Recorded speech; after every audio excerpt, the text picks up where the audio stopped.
Yeah. The level's down, so. Okay.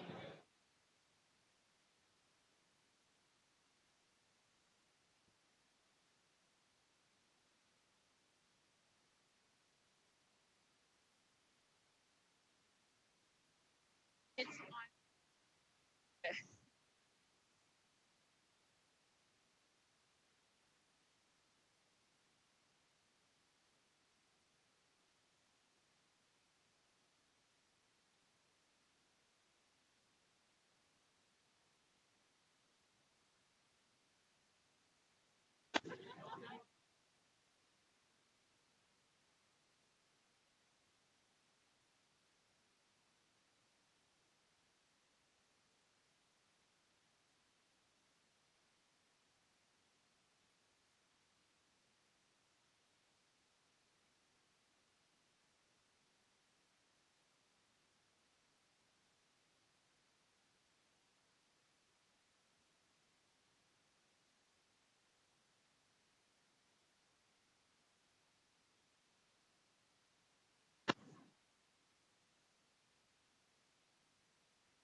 You'll be the first person.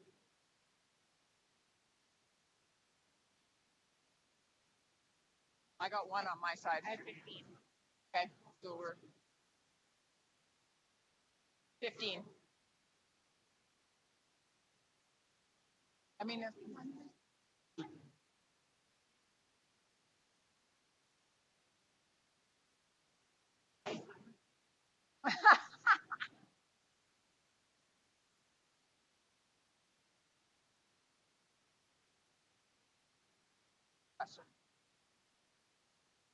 yeah.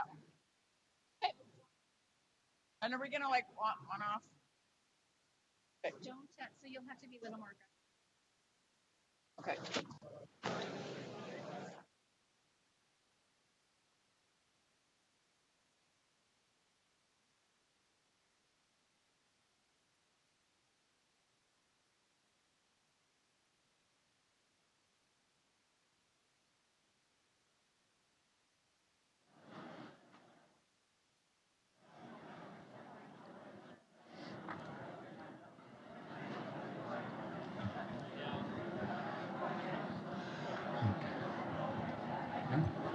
Good evening and welcome.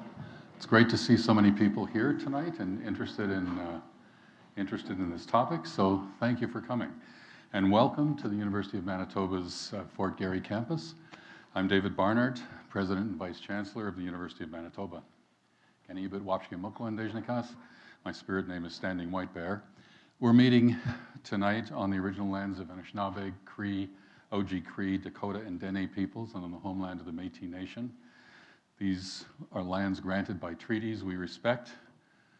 We know that mistakes have been made in the relationships between people who were here and people who arrived later, and we dedicate ourselves here at the university to reconciliation and collaboration.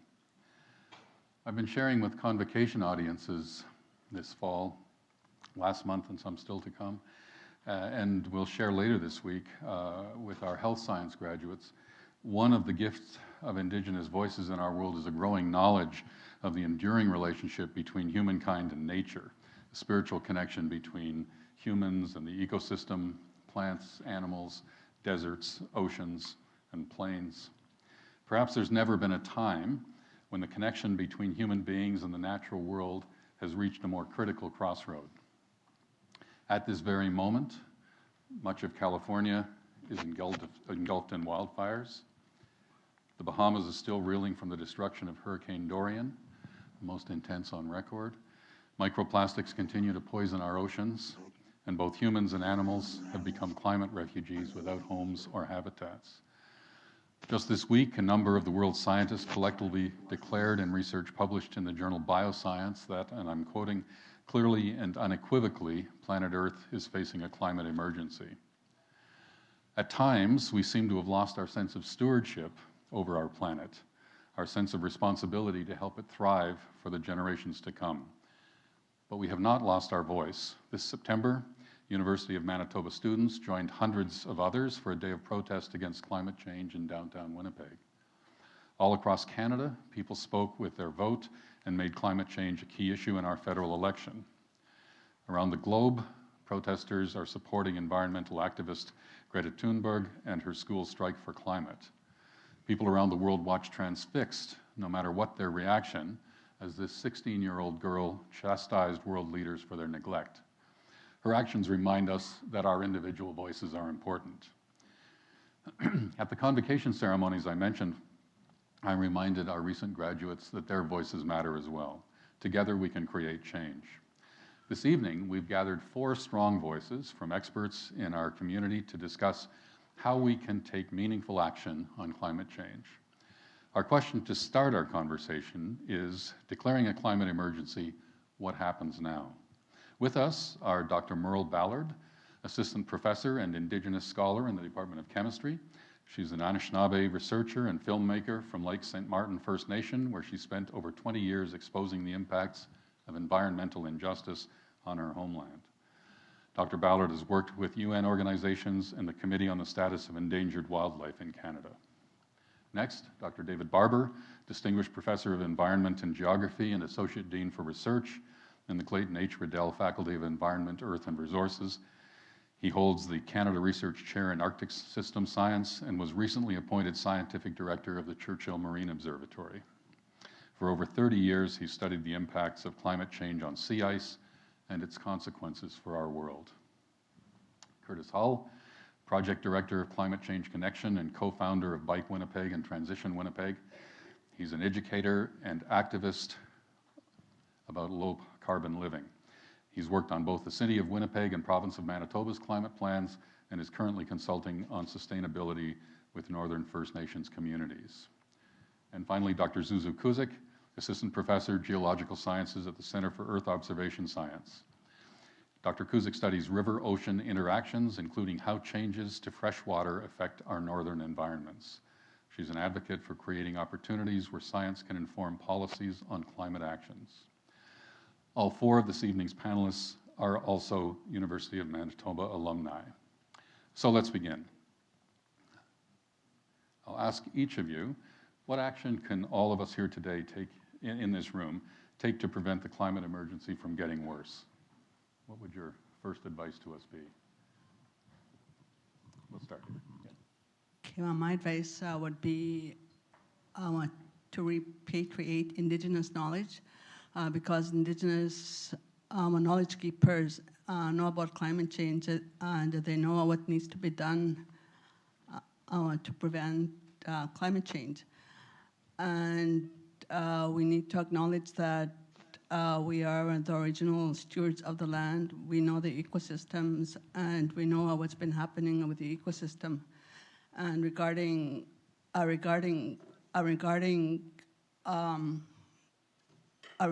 people, we all have a role. And doing little things, they add up. For example, to use less plastics, water bottles, stuff like that. Maybe take a bus to work, stuff like that. And the deforestation, we used to cut our forests, and we've always said right from the start, that Indigenous peoples have played a role regarding forests, and we need to be listened to. Thank you, David. Yeah, I think the main thing that people can do is become informed about what is actually going on in our world, and I think it's readily available to you. There's a lot of information out there. One of the things I struggle with is the way tribalism is becoming rampant in our social media sides of things. People who have particular, what I would call,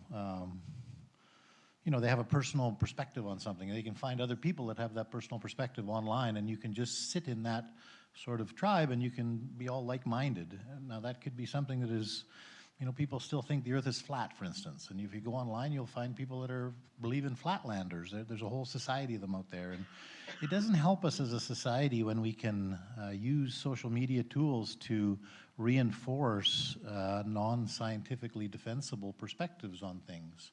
And I think that these are some of the challenges we have going forward, is that, we're creating situations where we can promote very unusual perspectives, or what we would consider to be non-scientifically defensible perspectives, when we have a group of like-minded people that we can find, even though there's only 14 of you and you live in 12 different countries. You can find each other online and support that kind of stuff. So I think it's very complicated as we go forward to use social media and use our modern technologies to inform, with using science as one of the vehicles to inform people using the scientific approach and scientific methods. Thank you. Kurt? I think each of us needs to take personal responsibility for our contribution to the problem. And we have to recognize that when we're responsible for adding any greenhouse gases to the atmosphere, that it's an immoral act. We have to really think in terms of that, rather than thinking, well, it's a problem, yes, I'll deal with it sometime in the future. Instead, really start to feel it. Start to feel that responsibility is what's necessary in order to get the real profound change. And where that came from for me was when listening to Greta Thunberg. And because she used that same basic approach on her own parents, saying, because they were, I think one is a cellist or a concert violinist, and traveling and on her career, and her father is also very, and so they're both traveling all over the world. And she was saying, how can you do that? You have to stop doing that. And I've really taken that to heart. My kids live in other parts of the country, and I've stopped visiting them. I have to we use Zoom a lot, and we do a lot of video conferencing, but I have to be very cautious about every kilogram of carbon dioxide I put into the atmosphere. I've taken it to heart, and I've changed fundamentally. So I think that change is where we then have a profound shift in culture. Thank you. Suzu? These on?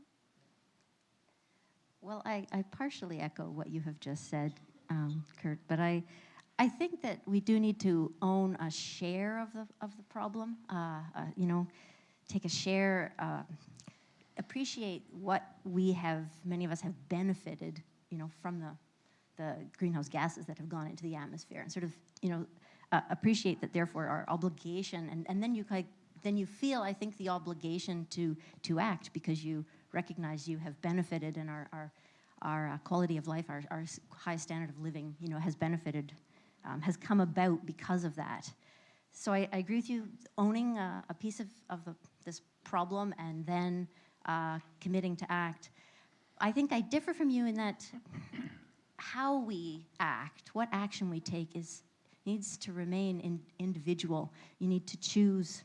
We need to become informed, and we need help to get informed about what options are out there, so that we can act and feel good about what we're doing. Not all of us are going to abandon the travel to visit our kids, for instance. So we need some other options. We need to learn about those options, and then act so we can feel better about it.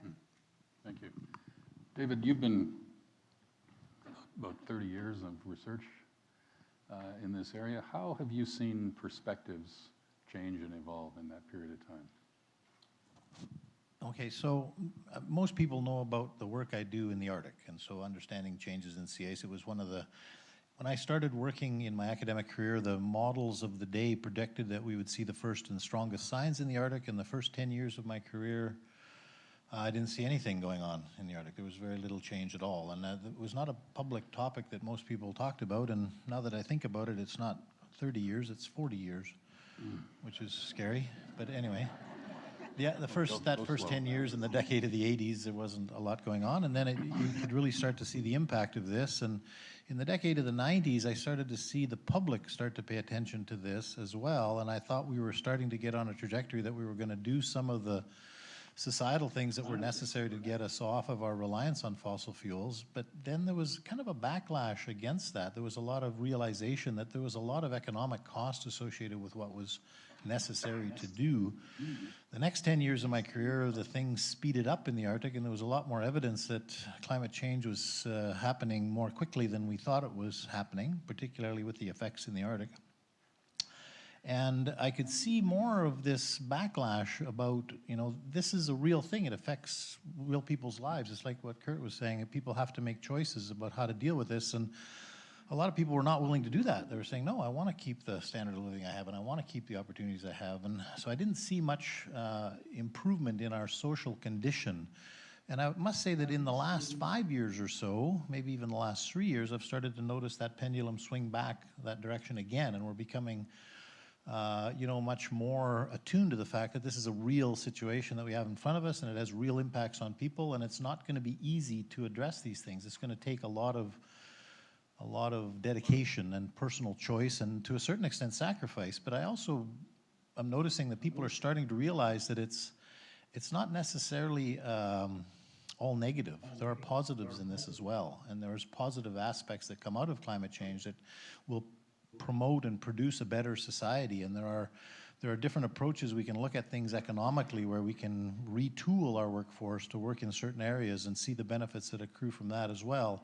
And so I'm actually encouraged by what I see around me and in the public sphere, particularly when you think of the young people coming forward that are making an impact like this and saying that, this is something that's important for my future and how I'm going to move forward. And you look at the older people that are in the society who are saying, you know what, I need to pass along a planet that is going to be habitable to my grandchildren. And then we have the people in the middle that are saying, well, I need to get involved in some of the opportunities that are going to be associated with this, and I want to look at opportunities that I have in front of me. And so I see positive aspects out there. And my history with this this field is long enough that I've seen this pendulum swing, and I hope we don't swing this way too far, and I hope we don't swing too far back the other way, because I'm sure these cycles will continue as we go forward. But the reality of the situation is what we're locked into here is with us for the long term. The climate system is changing. It is affecting our ability to develop our economies and move things forward. And that realization has struck many different sectors of society. There are still people that don't want to believe it, or really, don't understand it well enough to deal with it, or don't care. There's always going to be all those different kind of opinions. But I'm very encouraged by what I see in front of me, and the kind of audience that we have tonight, where people are interested enough to come out and have a discussion about these kind of things. So I think we're on the right track, and I think there's some very positive things happening in different sectors, and we can get into some of those in the discussions later on. Thank you. Merle, where does storytelling play a role in climate action? Your community of Lake St. Martin First Nation was essentially made climate refugees. There are, and there'll continue to be, more people made homeless by climate change. What have you and your community learned about how humans adapt under those circumstances? My community has been flooded for the past 50 years or so, and because of water levels not within the watershed, but being diverted into the region, and whenever there's excess spring runoff, the excess water, and because of more snow in the wintertime, that causes more water, and that affects downstream users from the Favorite Dam, where I'm from. So climate change directly affects my community, which is what I've done a lot of my research on, and it impacts the well-being of the people because of flooding, and destroys everything in its path. While we have a receding land, and the land is receding and the land is destroyed, the traditional livelihoods are impacted as well. There's been a loss of economy, a loss of fisheries because of the flood, and this indirectly affects the people. The economy the economy is impacted. And as well, too, the water systems are impacted as well. They're getting poisoned. You know, fishers report seeing fish that are that have cysts on them, that are deformed. So something is wrong with the waters because of the constant fluctuation of the water levels. And as well, to the people, you know, when I say they're directly impacted, people's health when flooding happens, people get displaced and they lose their homes. You know, when you lose your home, you worry, you know, and it affects your well-being, physical, mental, emotional well-being. When the people got evacuated from the 2011 flood, we lost the community. We had to be physically relocated into another community. And some of these people are still evacuated. And the storm of 2019, the one that just happened about 3 weeks ago, you know, and this was climate change too. And the storm again displaced more than 10,000 First Nations people, and the usage of the marginalized people that are impacted when a climate change occurs. And there needs to be more mitigation efforts. There needs to be more work done regarding the impacts of the adaptation for First Nations people. Thank you. Zuzu, how can we, or how do you in particular use research to ignite creative action, meaningful action? Canada is often viewed by ourselves and sometimes by other people in other countries as having pristine wilderness and water. Are we as clean as we thought we'd be? And if not, what do we need to do to get back on track? I think following up on kind of what Merle was saying there, I think there's still lots of surprises. It's not easy to predict the sort of local manifestations of climate change, the impacts, how it's going to be manifest in any particular area. So in one area it's drought, and in another area it's flooding, in one area it's this kind of geochemical change maybe. It can be so nuanced, and so certainly I think that you know, in order to adapt to those kinds of changes, we need to be able to detect them and measure them. And also, though, I'd say the other side of that is we kind of need we do need all the knowledge that's out there. You know, to move forward, it's research, but it's also other knowledge systems, Indigenous knowledge systems. We need to bring all of these perspectives, all of this knowledge together, I think, because in a short time period, really, we need to get a much more detailed, clearer picture of these local manifestations of change so that we can kind of get ahead of them. I think right now many people feel like we're behind the curve and we got to get to the other side of that. So that's really, I think that's one of the places we need to go next, is to really you know, to listen to each other and really try to understand what everybody else is saying, so that we have a better, more comprehensive understanding of what's going on and can get ahead of it. Thank you. Kurt, your work primarily involves being on the ground in local communities. Have you noticed an increased appetite for action? How do you get people to change even their most basic habits and routines to adjust to climate change? Yeah, I mean, I've been working full-time on climate change for 13 years. And over the course of that time, from a personal perspective, having seen action and inaction and resistance, et cetera, back and forth, quite a few months ago, I was at a down point until Greta Thunberg and the youth. It's the energy that's been brought to this problem by youth has invigorated me, and I think invigorated action overall to rekindle the spark. And I think that's certainly true here in Manitoba. We saw it a few weeks ago on the September 27th event, which wasn't just youth, but I think maybe sparked by the concern of youth. And that was one of the most inspiring events that I've ever been to.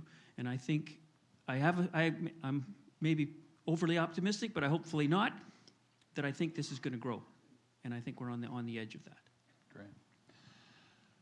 Folks, I want to open things up to you to pose questions, make comments, engage with our guests. There are two people, one here and one here, with microphones. So if you want to raise your hand, we'll get a microphone to you and I'll recognize you.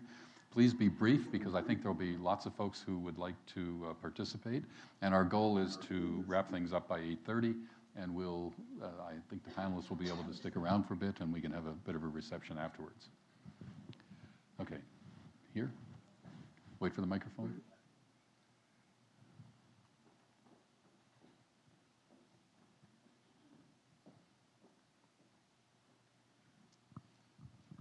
I guess I have three basic questions. Are you aware that carbon dioxide is vital plant food? Number one. 2, are you aware that at 150 parts per million, plants die or starve?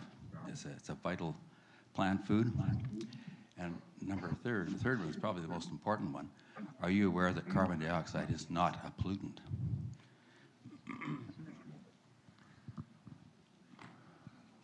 Who wants to respond to that?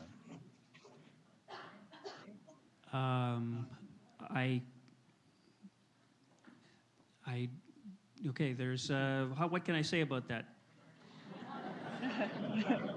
We're not likely to see 150 ppm again exactly. We're now well over 400 ppm. And it is a pollutant if it's causing the impacts that it is, the negative impacts that it is. Therefore, I would consider it to be a pollutant at the concentration that it currently is. At 350 parts per million, it would not be, because that's the concentration that has sustained our civilization up until now. But now we're over 400, and I believe that it is a pollutant because of the negative consequences that it is instilling upon us, or we're bequeathing upon our grandchildren. So no, it was our friend up until the pre-industrial, and now it's a main driver of climate change. I don't know what else to say. Okay. Yeah, up here. Thank you very much. Thank you very much. I have two questions.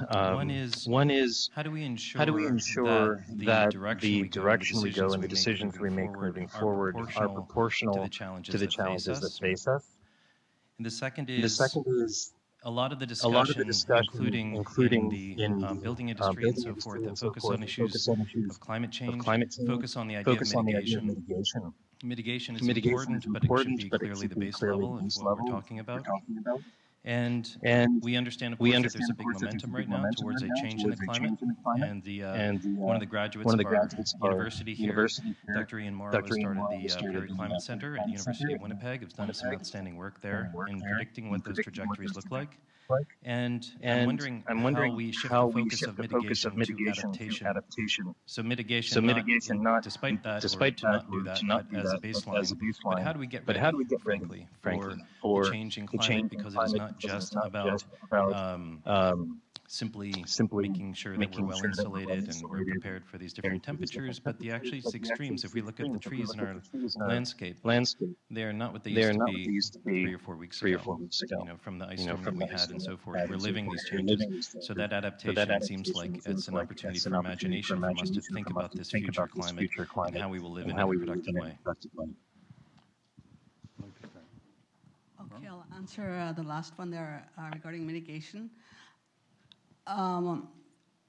What's happening is our government is reactionary, and we need to do more work regarding mitigation, and we need to convince the government that we need to plan, we need to prepare, we need mitigation efforts because we can't be reactionary all the time. Too often, when government decision makers do things when the damage is already done, and we need to get the systems in place to address these things before the damage is done, and mitigation is required. For example, my community. I'll talk about my community. If a mitigation efforts were done, a lot of the things that happened with my community could have been avoided. But because of policies that are in place, the government and decision makers don't amend the policies, and this is where they need to start amending policies.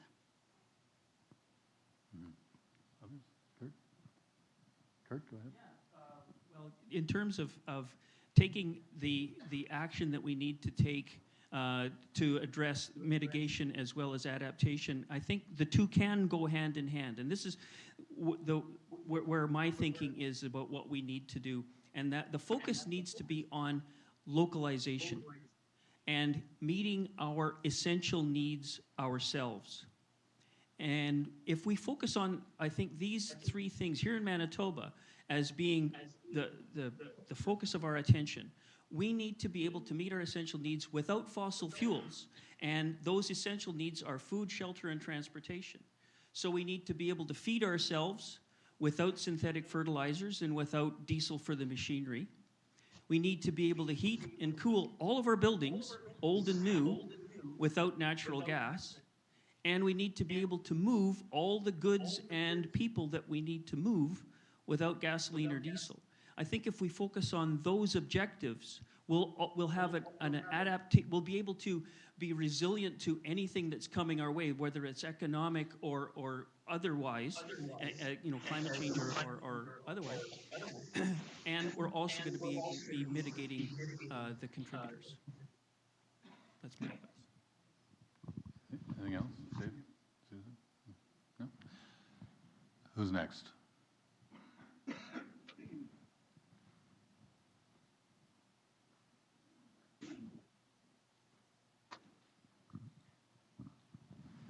Hi there. I just have a question in regards to your views on the role of conventional animal agriculture in climate change and how that affects what we put on our plates 3 to 5 times a day. Sure, I'll pick up on that one. The climate change thing is very complex, as everybody knows, and what we eat and how we eat it. I mean, a lot of people are thinking of this 100-mile diet and stuff, and there's a lot of good benefits to such a thing. But when you think about how much energy it takes to produce a pound of, animal flesh versus protein from vegetable material, it's much more efficient to do it on the vegetation side of things. But that said, we have desires and we have an economy that is based on these kind of things. So how do we manage that going into the future? Should we just cut off meats and everybody become vegetarians? Well, that's very difficult to get a society to adjust to that. When I was a young kid, I would eat steak probably 3 times a week. Now I eat it maybe once or twice a month kind of thing.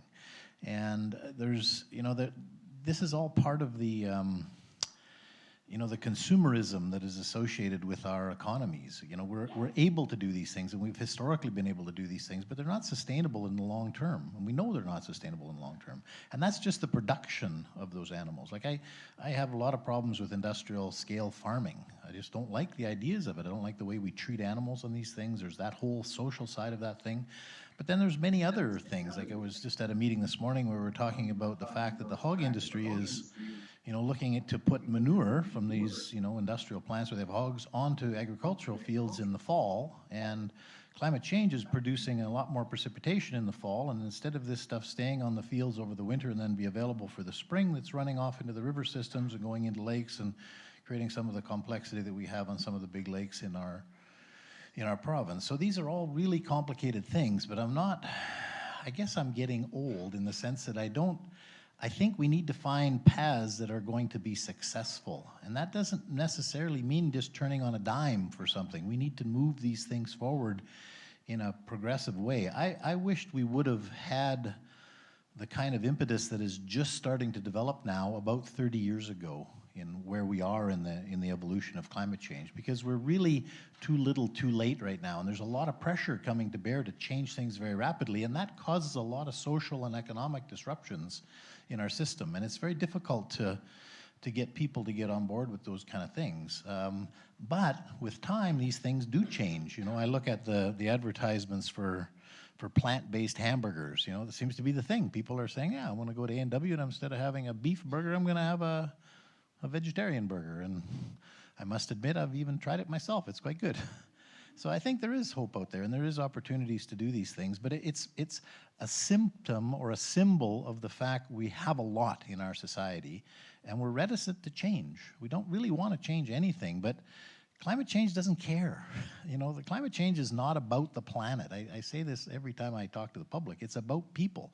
It has nothing to do with the planet at all. The planet will just carry on and do its own thing as it's always done it. We'll just won't be able to maintain a civilization that is necessary for what we need to do if it fails, right? To build on what David is saying there, that it's not a simple problem, and we don't have a magic bullet and to deal with this. Personally, I'm a vegetarian, but it's not so simple as just giving up meat, because I'm also learning and listening to some other people. There's a fellow, David Rourke, who's a producer in Western Manitoba, who practices regenerative agriculture, and he's informed me, or he's educating me about the positive aspects for soil carbon and soil health if the animals, the ruminants are managed responsibly and in a different way. It's not industrial agriculture, you know, it's not just going, and it's certainly not at the volumes that it's currently, the number of head that we've got, but there is a place in the system for animal as a food source, as long as it's managed in a way that's different than what we have become used to in the last few decades. Susan? I was just going to say that I think it's an important point that many climate change, many of these issues are so interrelated, and I think it is helpful to think about it from the broader perspective sometime about sustainability of all of our practices. So in terms of wondering what one can do in one's own life to make a difference, if you look at it that way, of, you know, which of my practices are really sustainable. So in terms of resource use as much as you know, carbon emissions.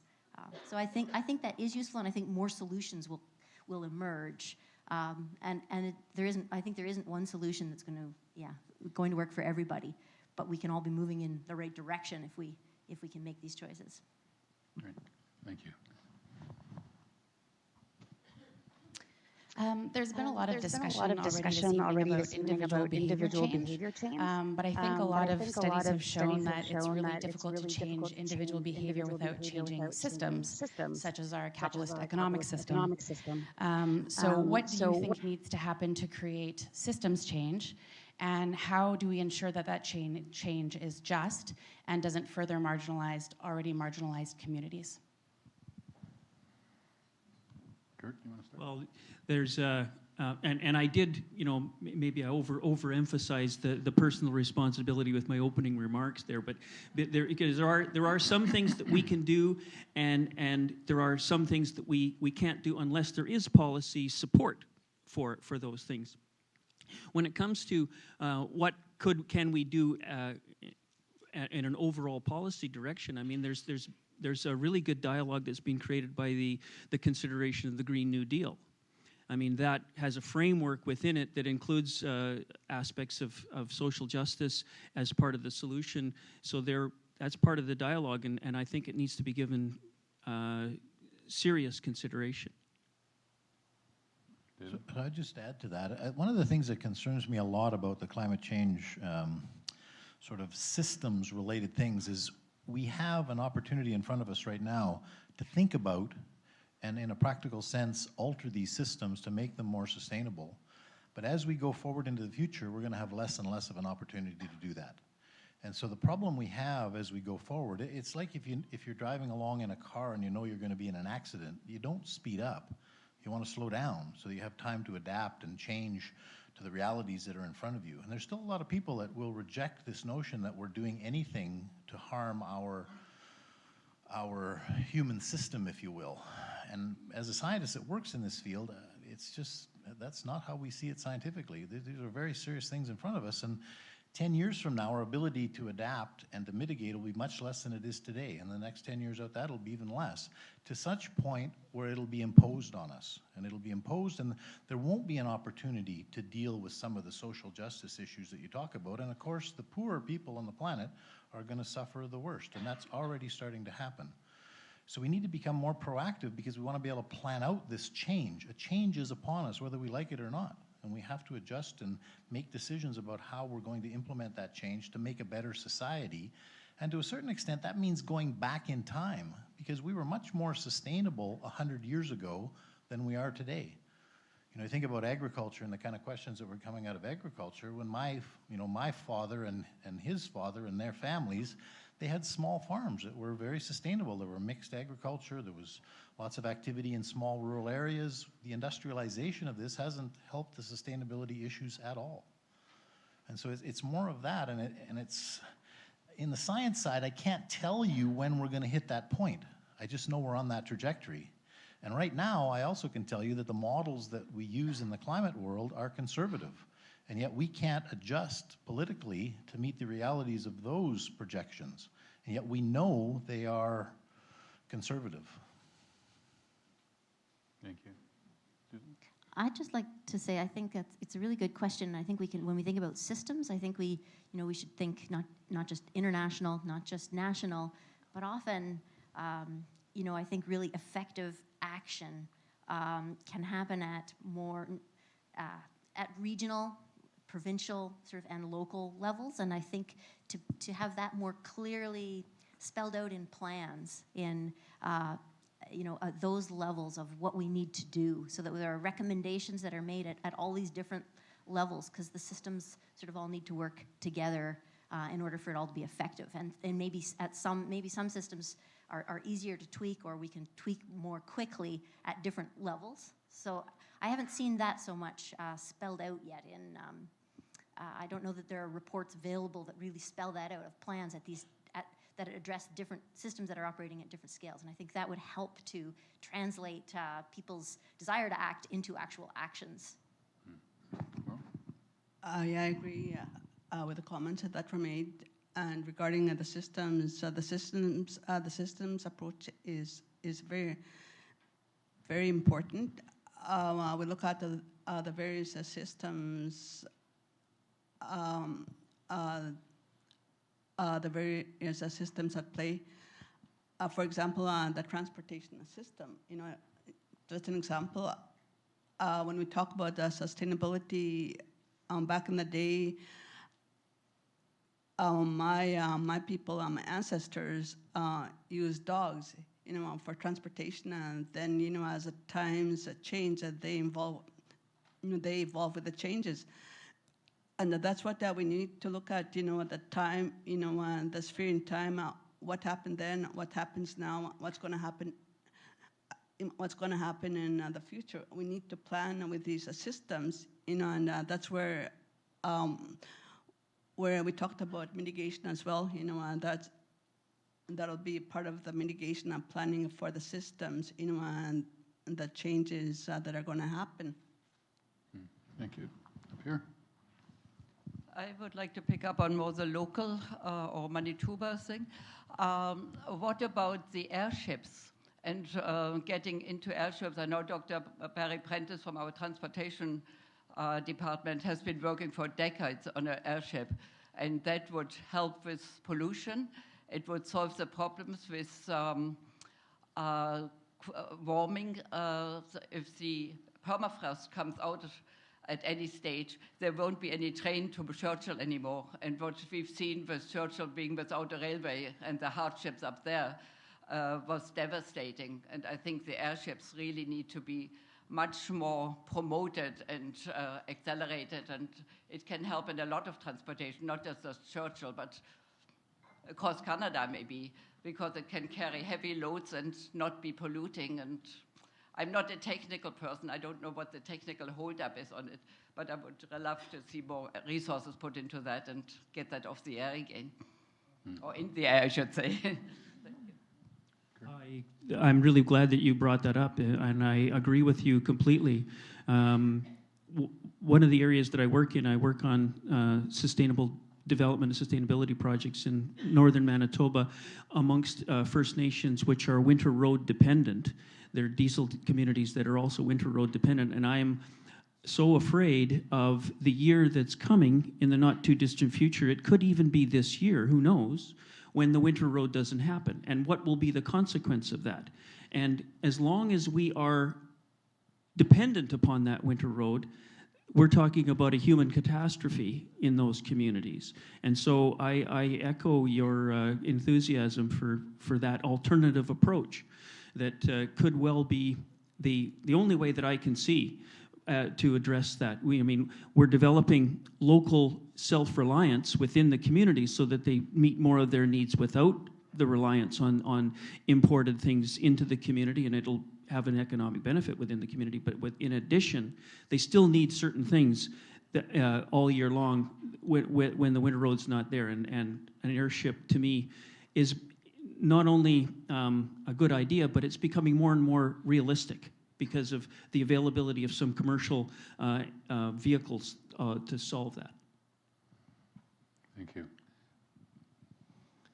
I have a comment about moral imperative and political will. I'm a vice president in the healthcare system. I work for a regional health authority. And we have a Sustainable Development Act in Manitoba. Yet that Sustainable Development Act seems to have very little uptake and drive in the public sector. I wonder if any of you might want to comment about that. And I'll give you an example, for instance. The area in which I work in healthcare is with infrastructure, buildings and maintenance systems and operating systems. We have a brand new hospital in healthcare in Selkirk. It's a wonderful facility. It's one of the only LEED Gold hospitals in Western Canada. And if you know about the LEED standards, you know that implies a lot of very marvelous things about sustainability and about energy efficiency. But it's also a hospital built to current standards. So that means that it has vastly different air exchange systems. That means that it has new standards for patient care and service delivery. And so it's a building that's 3 times the size of the old one. And so the energy consumption is up dramatically. We also have things like CT scanners and MRI systems, again, consuming a lot of energy. So I think there's an interesting debate around moral imperatives to reduce carbon footprint and other imperatives like health, welfare, and overall human well-being, health status. You could literally come down to grossly oversimplify the discussion, reduced wait times or reduced carbon. And I think these are interesting discussions to have. Zuzu, do you want to start on that? Zuzu? Am I putting you on the spot? Well, yeah, you put me on the spot. That is a very good question. And I don't think I have the answer, but I think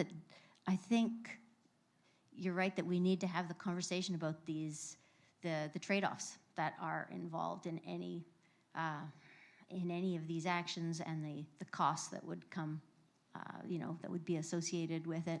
I think I need to mull that one over for a bit longer before I have if I can have a good answer. I can jump in there, Zuzu.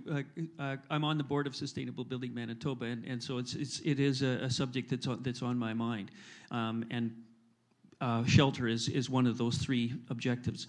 But unfortunately, talking about healthcare is probably one of the most difficult buildings in order to satisfy both the sustainability aspects and the health energy requirements of it. But if I can maybe broaden the question a bit more just to buildings in general and not go for the most difficult ones first, that we are not building our buildings with energy at the forefront which is what we should be. And there are things from a systematic perspective, I think, that we can be doing. And I'm looking right now at the BC STEP program that they've got for encouraging more energy efficient buildings to be built. And one of the things that they do, besides, we don't have nearly a stringent enough building code, first of all, and then we also need to educate the builders in how to achieve a more stringent building code. And with the BC STEP program, what they've included is a number of people to help with the permitting process, so that if you have an innovative design, it's an easier path to getting it permitted. So there's all kinds of factors involved here in order to, like, you need to have the market pulling, you need to have a demand for this kind of building, and you also need to have the recipe changed and made more comfortable for the builders for any kind of building that we're building. And there's all kinds of buildings with different purposes and different inherent energy requirements.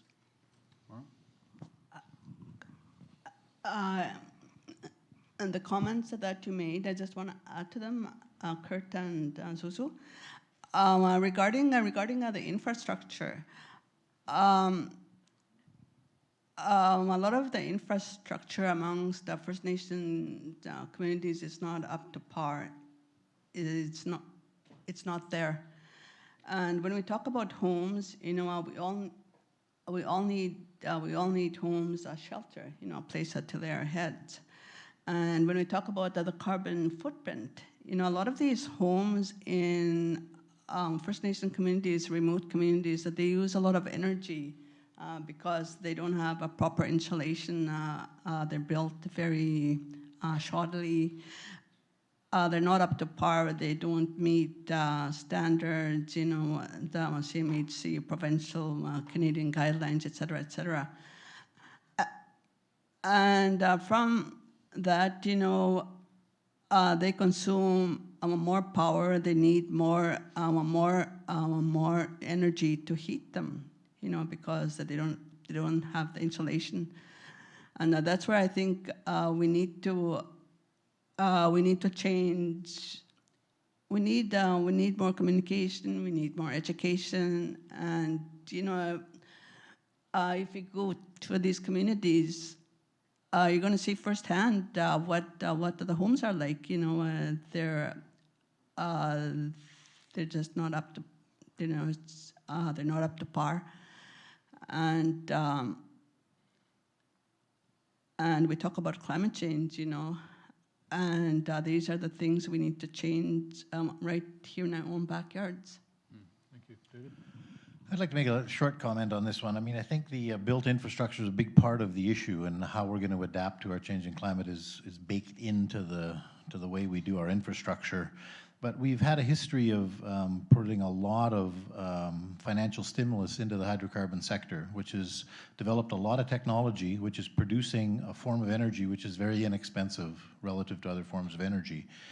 We should stop those subsidies that are going into the hydrocarbon sector, and we should putting them into alternative energy sectors to build that and build those alternative energy components, including green building design and aspects of technology that are looking at the sustainability of buildings. And this is a transition that needs to happen. We're still based on this cheap, readily available form of energy, and we just take advantage of it because it's there, and it's an inexpensive thing to use. I mean, Manitoba is well set up for geothermal installations, and we had a pulse of it go through the system for a while, and then it kind of faded out because it's just so much cheaper to use natural gas. And of course, natural gas is going to try to keep as cheap as possible to make sure it keeps on people's minds. But there are alternative technologies out there already, and there are other ones that are being developed, and we need to incorporate that as part of our mix when we think about sustainability. And I think sustainability is the key clause here when you think about how we deal with a built infrastructure that is sustainable. Look at all the shopping malls we have all over the place. Do we need any more real estate space to buy more stuff? I mean, we're a consumer society, and that's part of our problem, is we just consume way too much. And these buildings are built to last 10, 15 years, and that's it. And so the economics of them drive that. And so we need to deal with the fundamental underpinnings of the economics of our built infrastructure to see an improvement in that area. I'd just be interested in how we meet the argument that Canada is sort of too small to matter. 2% of GDP, why should we do anything? And I think that kind of disables people. And just what can you give us that says, no, we actually all have to do this, and maybe we should be leaders, in fact? Well, besides the fact that there is opportunity in taking action, when I was recommending that building our own resilience, I think that is necessary in order to prepare us for any kind of future, regardless of our contribution to the problem, because the consequences are coming our way, and unless we are prepared for it or them, we're going to be disadvantaged. And so taking the focus on those three things I talked about: food, shelter, transportation, localizing our economy. There's opportunities in there, and the alternative is disaster.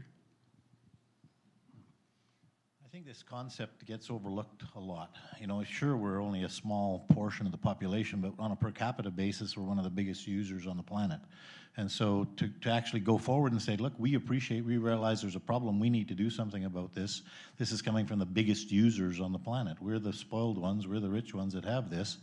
But the flip side of that is definitely on the economic side. There are opportunities in the future that are associated with these alternative energies, and if we're not part of that solution, our future economic growth for our next generations that are coming along will be significantly disadvantaged. And so if you want to look at it from a greedy perspective, look at it from that perspective.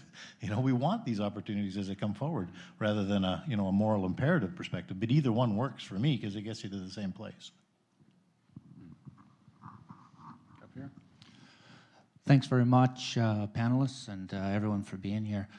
Two questions that I ask myself actually a lot of time, which I appreciate some answers to. Why is it that as our society is becoming more engaged in the issue, more committed to making the fundamental changes that are needed, there's still these barriers preventing us from doing it? I would have loved to have driven here in an electric car tonight. I didn't. That needs to change, right? But there's barriers in place preventing us from flipping a home to geothermal or greening our transportation and the rest of it. As much as individual action feels great and you want to do it, if we don't have some new abilities, some new capacities, some new opportunities created for us, it's going to be tough for us to plug in. And I'm actually very, very hopeful that those opportunities do exist. They're ready to go right now. We don't need more technology. We're just not using the stuff that's available now. And so my second question is, how do we shift that? And how do we start driving those opportunities? No pun intended. And the theory, the best one I've come up with so far, is to start making climate science the mantra. That if the UN says we have to cut our emissions in half in 10 years, that's my goal. And all right, well, maybe we can do something electric between now and then. Maybe we can do something with where we live in 10 years. An institution, a business, anybody can look at that, a government, heaven forbid, can say, all right, what the science says, we have to do. And there isn't a single major government in Canada that's even close right now. But as individuals, universities, businesses, that can be a tangible task, a way to look at the lens, and then you decide where the best opportunities are for you to be able to make that change. So I don't know if I've answered my own question. I don't like my answer. Be honest, I would like a better answer, but that's what I've come up with so far, and anything you have to add, I'd love to hear it. Thank you. I really like that. I sort of ask myself the same kind of thing, and I think part of our problem right now is, we're all looking around for leadership, and there's not a lot. Maybe now, since the election, maybe we have turned a corner there. Maybe there will be more will. Maybe it's now sort of going to be clear in everybody's minds that this really does matter to many Canadians, and that we've got to have policies. We've got to have the system. We've got to have changes in our systems. I don't know how long that's going to take for this more leadership on these things and on actions. So I think the other thing, though, is every time an individual steps up and decides to to buy that hybrid or that plug-in or whatever vehicle, you know, if it's your neighbor and you look at it and you think, well, you know, they pulled that off, and like the peer pressure factor. You know, I think there are leaders out in the community, maybe not there at the top, but leaders among our peers that sort of show us it's possible to do some things. And I think that that'll be a bit of a snowball. It'll get rolling, and then the real official leadership can help but carry it forward and really champion it and make it way more possible to buy that electric car. I think I read that Norway, 60 or 70% of the cars purchased last year, the new cars purchased last year, were electric or hybrid. We're nowhere near that, you know? Why aren't we? So I really like your question, anyway. One of the biggest impediments to action is our prosperity and our comfort. Right now, we're all right, and why make a change, right? And maybe you know, I've sometimes heard about that the majority of Canadians are concerned about climate change and want something to be done about climate change, but then at the same poll asked them whether they wanted to pay an extra 5 cents a litre on gasoline. They said no. Sort of like, okay, we need to do something, but if I have to take some action myself, I won't, because that means I have to change. So I'm concerned about that, and I'm in a conundrum about that, because it might take some kind of a catastrophe, like a collapse, an economic collapse, or something that touches us personally before we really take the action that's going to be needed. I hope we can do it before that, but that might be the trigger. Yeah, I mean, this is the crux of the problem for how you promote change, right? You feel it personally, and lots of people feel the same way. And what is it that you do? A lot of people look for leadership, but there really isn't any. You know, the leadership is with society. If society decides they want to do something, they do something. That's what a democracy is all about. And so the 65% of people that voted for a change in how we do things related to the environment, that's a very positive thing in the last election. But I think there's some fundamental issues in our society that have to do with either a push or a pull in these kind of scenarios. You can be pushed into doing something because there's a disaster in front of you, or something's going to affect you in a negative way, and that pushes you to change. And there's certain things that are going to pull you to change as well, and a lot of those have to do with just the economic realities of what you're doing. And so a lot of people don't want to deal with an electric car because every once in a while they'd like to drive from here to Calgary with their electric car, and they're not sure that they're going to be able to do that. Or they're concerned about what the car is going to be like in the wintertime when you have to drive it in winter roads and stuff like that. And so, you know, the technological solutions are there, but they have to get to a scale where society can buy into it. And we're still not at that scale yet. I use the analogy of cell phones. So when a cell phone first came out, the Western world didn't really implement them. Where it got implemented was in the developing world because they had no built infrastructure. They didn't have a telephone on the wall with a dial on it or push buttons or whatever. And so they adopted the technology for a cell phone very rapidly, whereas the Western world did it extremely slowly. And there are many examples of that kind of a thing. And that's sort of one of those weird negatives about having the wealth that we have, is we build these systems, and then there's a lot of inertia to not change that system because it's already been built. So we have a gas station on every corner that employs 2 or 3 people. Well, we have to adjust and adapt that infrastructure to a more decarbonized type of system, and it's going to take time to do that. So I get back to my issue that this isn't going to happen overnight. It's going to take time, and we got to get on with it because it's going to happen incrementally. My question actually builds on this last one. I think we're all on sustainability journeys, whether we're climate deniers worried about carbon concentrations being below 150, or we're ready to make actions, or like myself recently, maybe a year ago, I believed in climate change and I cared about it, but I didn't want to act. And I think that the most important resource to me is hope. And I want you to tell me, where can we find hope? Oh boy. Well, yeah, I mean, I've been talking a lot about disasters as being a necessary component to real action, okay? But but part of the, I've been working on this for a number of years myself, and I need hope as well. So I've heard it said that hope is, there's a difference between hope and optimism. Hope is when you can see yourself in a positive future. Optimism is whether or not you think it's likely that you're going to be there. So that aspect of hope, I retain that. I've got it in my pocket, I've got actually a scenario, resilient Manitoba. What does it look like? And it's got all of the components to it that are a lot better than it is today. And it's completely consistent with a carbon-free future. But I keep that sort of in my head as being the thing that I'm working towards. I'm not necessarily working to avoid the catastrophe. I'm working for that hopeful future. So I kind of recommend maybe, closing your eyes and thinking about some kind of a better future than we are in right now and working towards that, because that's also possible. David? Yeah, I mean, this is another interesting sort of fundamental principle as we go forward. If people lose hope in something, then nothing's going to happen. You have to be hopeful about the future, and you have to think about the multi-generations. So people talk a lot about climate change being a multi-generational issue. What concerns me is we have an opportunity right now in front of us to ensure that there is hope into the future by the changes we make today. As we go further down this path, it's going to get harder and harder to do that. And this is where the IPCC group came in, what was it, a year and a half ago or so, 2 years ago, with this, we have 12 years in front of us in which to make these decisions. And it was all about that. What's IPCC? The Intergovernmental Panel on Climate Change. It's kind of the authoritarian voice on how we bring science to bear in policy.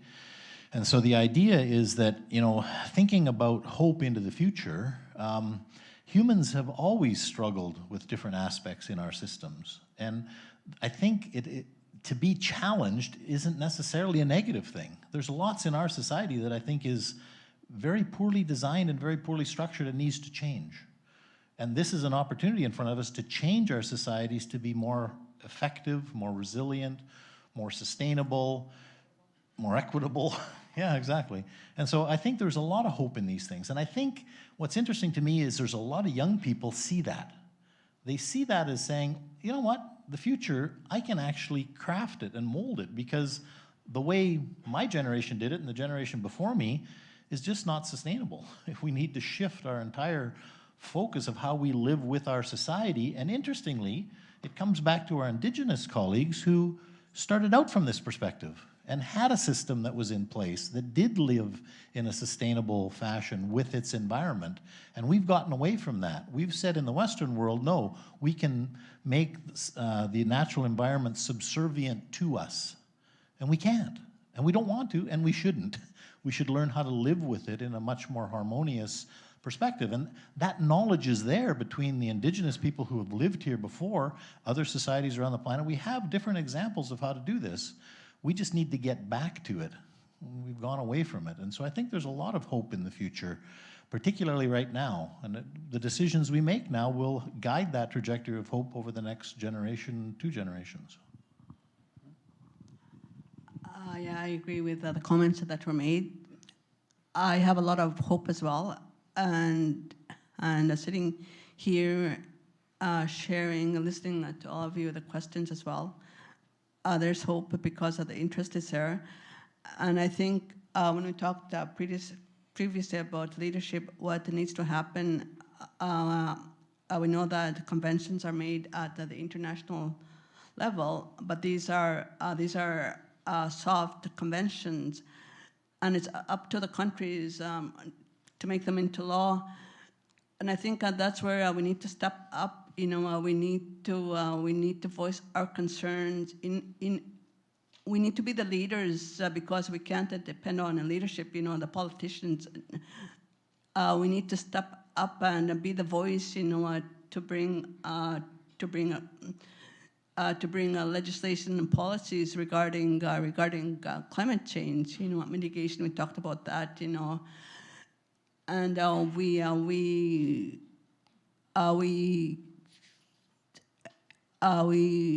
have hope. Up here. Okay, so given there are a couple of, there's one more, there's the semi-famous fact that just 100 companies have been approximately responsible for 71% of greenhouse gas emissions since I forget exactly when, but I mean with the and it's not just the oil and coal producers.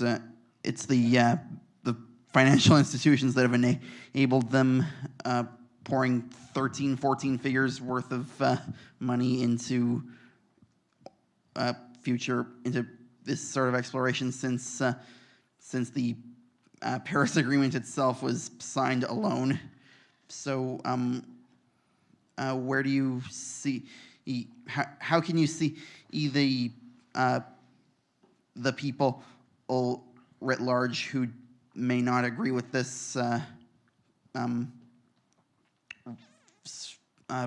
don't know, replacing this madness, for want of a better polite word. Thank you. Who wants to start? David? Well, you got to think about the fact that we are a global society now, and yeah, there's a few companies that have been generating a lot of greenhouse gases, but you can think about it on the way that they're doing that for you, because you're consuming it, and society is consuming these things at an incredible rate. We're a consumer society, and so I don't see any benefit really of blaming anybody in this scenario. This is a societal thing. It's a society writ large, and we're not really doing much service by looking at either hydrocarbon companies or looking at the banking sector and saying, okay, you're the cause of all this problem. I think we should look at consumerism and say consumerism is the cause of this problem, and we can't keep consumerism at the level it's at.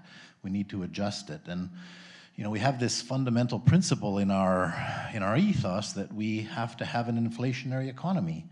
You talk to any Western world, and they say, well, an inflationary economy is very important to our society. When in fact, I would just say the opposite. It's not. We don't want to have an inflationary economy because it just leads to more consumption, and it's consumption that's causing this problem.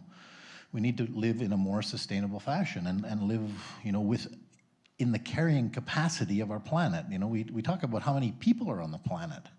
We are a very, very large burden on the natural resources that are associated with this planet, and probably the fundamental underpinning problem is that.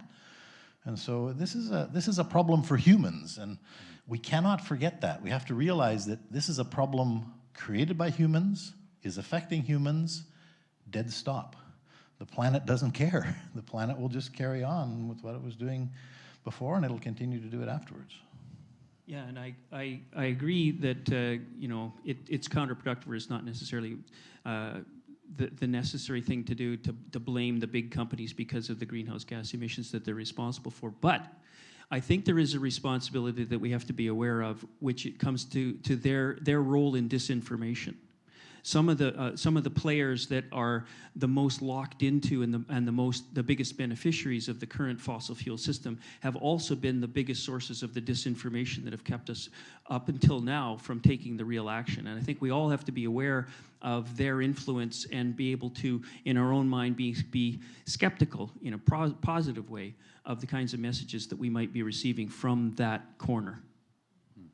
And I think too, we're the cause of the problem, but that we impact the species as well, because our actions, they directly impact the species, our little neighbors that live in the waters, that live on the land, that live in the forest, that fly in the sky. We have a direct impact on them, and because of what we do, and we need to develop. We need to look at our own actions. There's a lot of species, that are at risk. There's a lot of species that are disappearing because of what we do, our actions. and I think we have to take a role in preventing species from disappearing, because we're going to disappear first, and if we disappear, they're going to come back. So we have to make choices. Just a quick follow-up. This issue's sort of been on the radar since at least 1992, and I'm sure people would say long before that. And maybe initially everybody thought there'd be just a quick technological fix. When I was a kid, there were issues like acid rain or the ozone hole, everything we heard about. And humans, societies were able to kind of address these problems and fix them. With relatively little pain, being felt by most people. And I think it's taken a long time for people to realize this is a problem of a totally different nature. There is no quick, solution like that. There's no quick fix, and which is a lot more difficult to fix. It means we all need to take a more personal role in finding solutions. Thank you. Okay, up here. Hello. I'd like to go back to a question the gentleman over here in the yellow shirt was looking at. And taking from Greta Thunberg's thing, the fantasies of never-ending profits and growth. On one hand, you want to build what you want to see, and on the other hand, you have to kind of reduce what you don't want to see. If corporations have no mandate for broader responsibility, their best interest is to maximize profit at any expense. Hence, externalities like pollution, all those sorts of things. On the other side, we have cooperatives, which are social organizations that seek to provide benefit to people within a geographic area and a local context.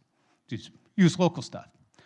What are the advice that you have around how do you build that cooperative effort where a mandate is the welfare of its members, as opposed to the corporate mandate, which is maximize profit for the benefit of its owners, which we know is getting to be a smaller group? Your advice would be welcome. Mm-hmm. It sounds like you're describing capitalism versus socialism. And of course, this has been a struggle we've had in our society since we started having societies. And so, I get back to this issue of an inflationary economy as a fundamental principle behind how we do our work in a capitalist society. It's just not an effective way to rationalize that against sustainability.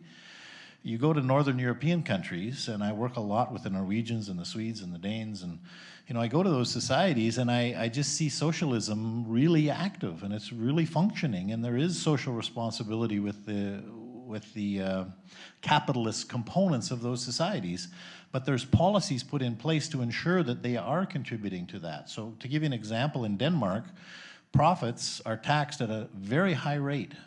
But if you put that money back into society in a philanthropic perspective, then you don't pay tax on it. This is a fundamental principle that they do in Denmark. And the science that is done in Denmark is almost all funded through that mechanism. It's incredible, the amount of money that is generated from such a thing. So you take these companies that are doing really well, but they're stimulating the development of research into the sustainability of the practices of the society that's there. So there are solutions out there. This is this transition between a capitalist model and a socialist model. I mean, one of the things that I simply cannot understand is why Donald Trump would come into office and say, okay, if you've had a response from a climate change disaster, I'm going to take away the policy that Obama put in place that said we're going to build to the projections for what that system is going to look like in the future. We're going to take that away now, and we're going to go back and just build it the way it was before. So you're just going to end up having to keep rebuilding that thing. It's like going into the Red River Valley and telling everybody who was there, don't build up to these standards, just go build where you were before. And the buildings just keep flooding every year. You have to adapt to these things by putting in place policies that make economic sense. And we have a problem with that as we rationalize between this capitalist and socialist ideology that we have.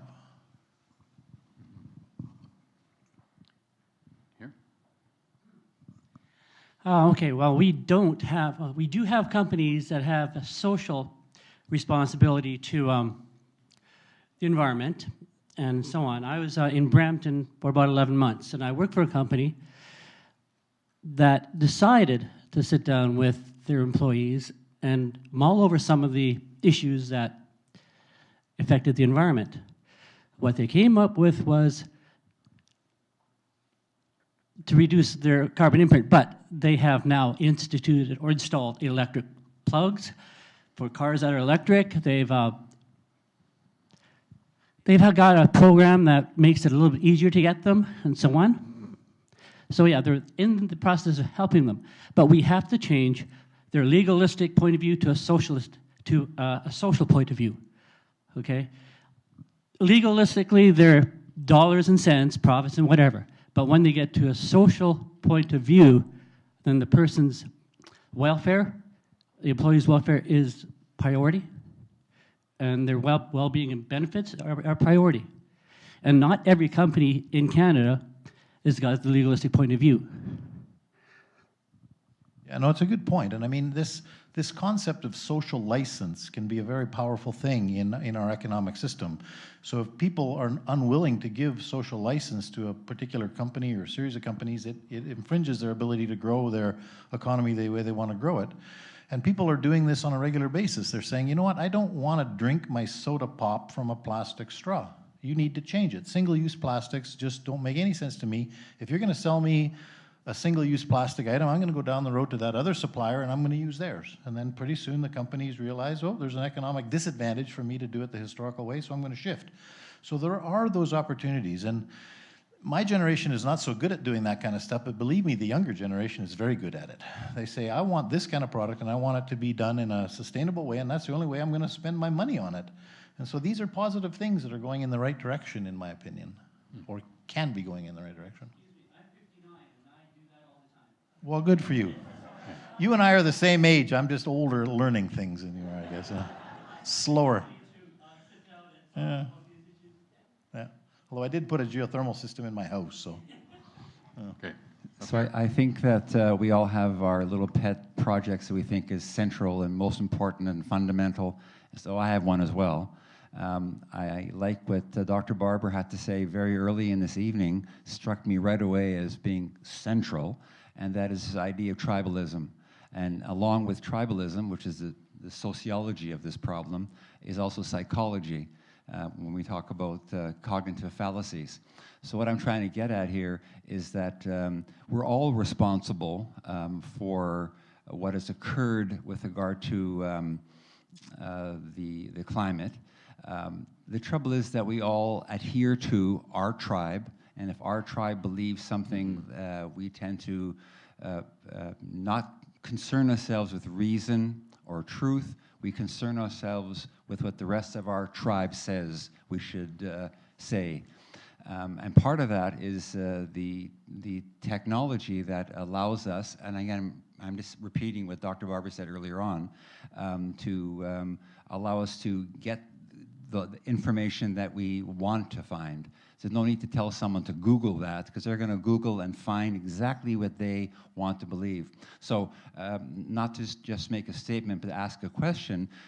With this illustrious group we have in front of us, with greatest respect, I would like to have seen someone up front who is a psychologist or a technologist to say, is there a way for us to deal with cognitive fallacies and to deal with them in the social media world that we live in?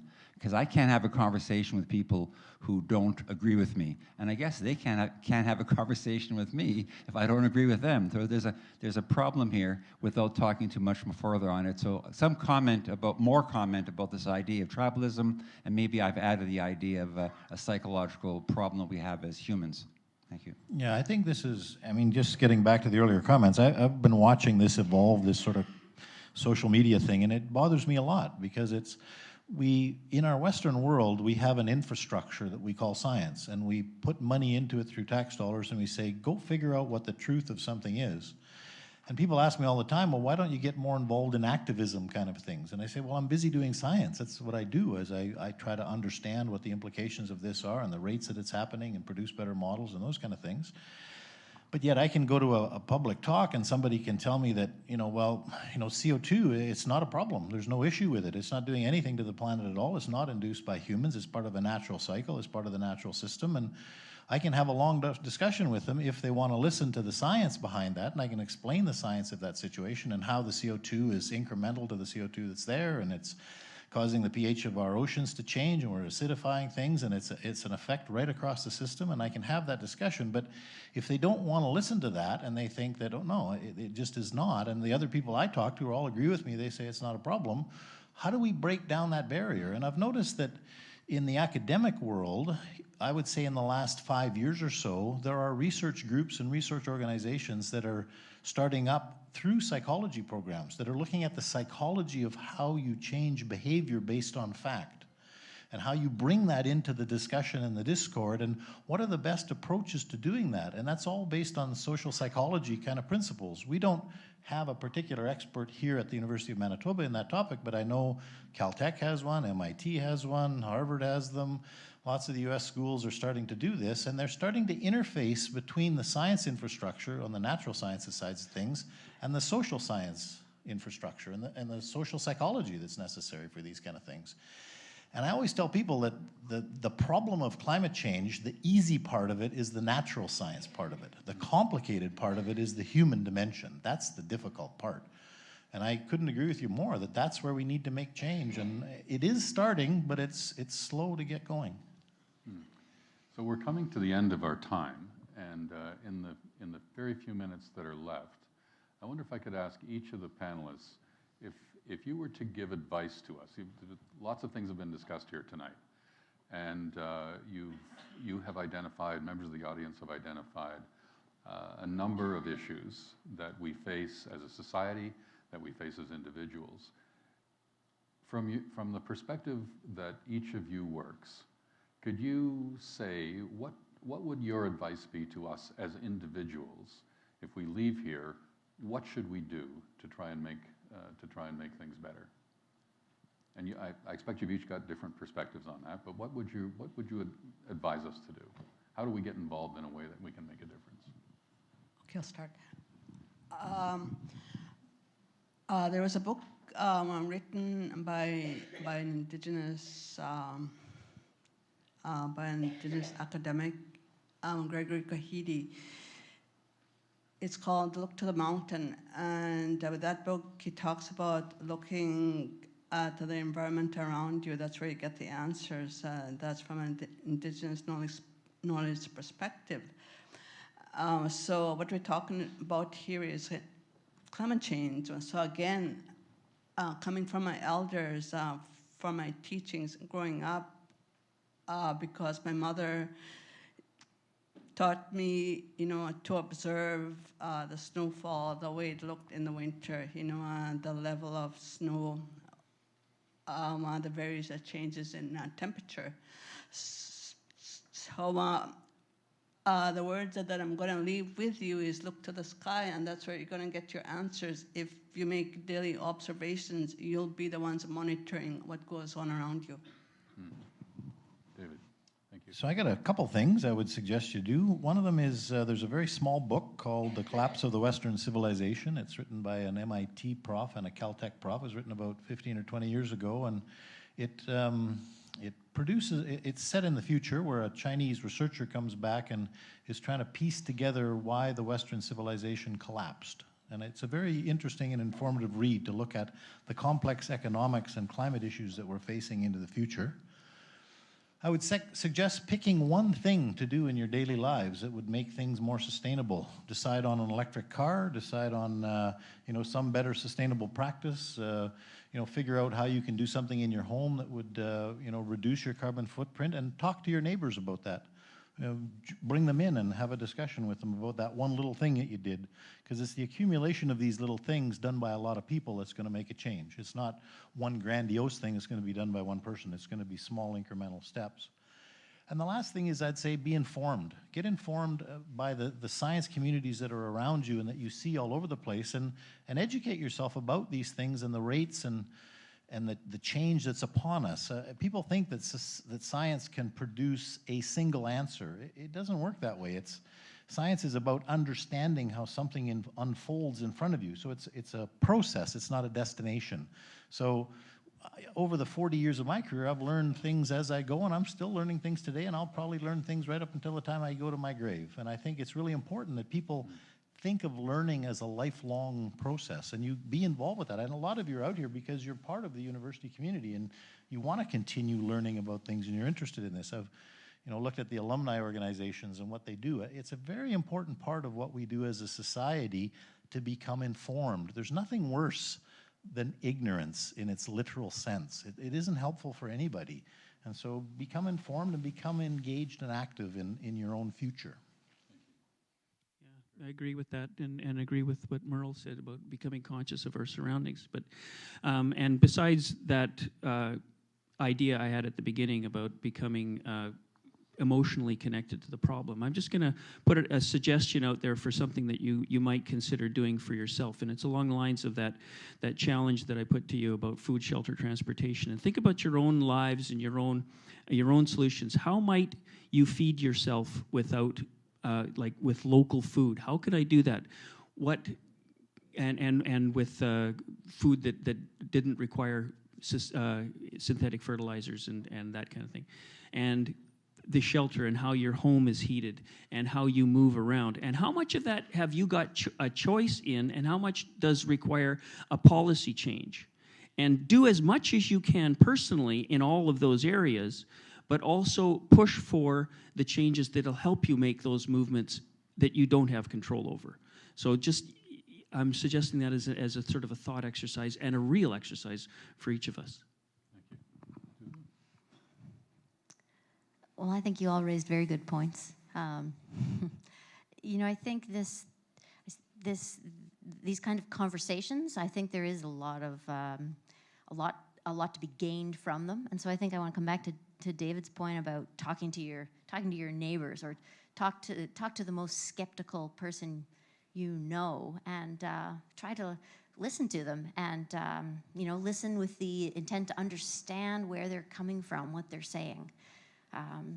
You often hear that many of us are sometimes we're listening only partially, because really we're just thinking about how we're going to respond to whatever it is. Somebody hasn't even finished their sentence, and we're thinking about what we want to say back to them. But I think when we listen with an intent to just understand where the other person is coming from, their context, why they believe what they believe, we get a lot more out of that conversation, and we can go a lot further. And I think by, when we talk to our neighbors, I think we can kind of like challenge ourselves to lead, challenge them to lead, and then we'll see some solutions. Thank you. Tonight's the 10th anniversary of Visionary Conversations that we've been doing here at the University of Manitoba. And for me as host, yes, no, thank you.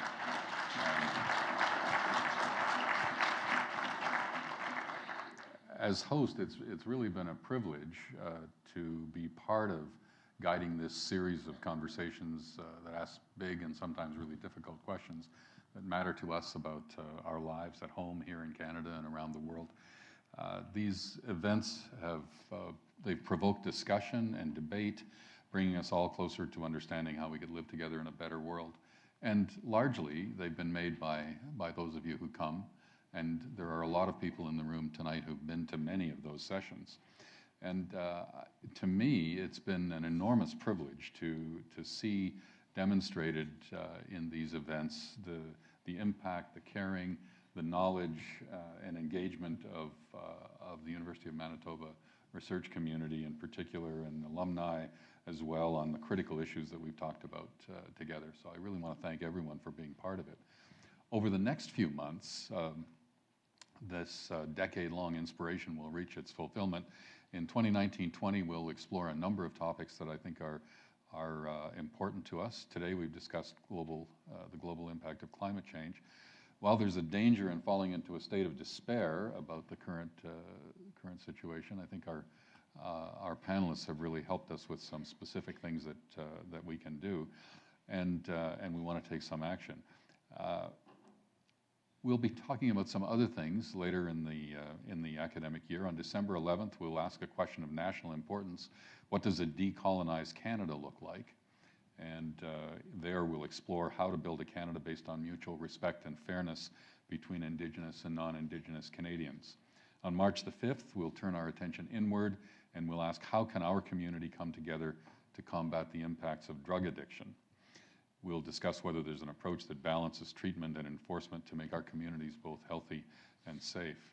So I would invite you to join those conversations as well, to share your views and your perspectives and to learn from these things. Please visit umanitoba.ca/visionary conversations for more information. I want to thank the panelists for being part of this tonight. It's been, I think, a lively and informative conversation. And I want to thank all of you who participated, all of you who came, and those of you who participated in the conversation. So thanks very much. There will be a reception afterwards, and just outside here, there will be some refreshments. So I invite you to participate in that. Thank you for coming. Good night.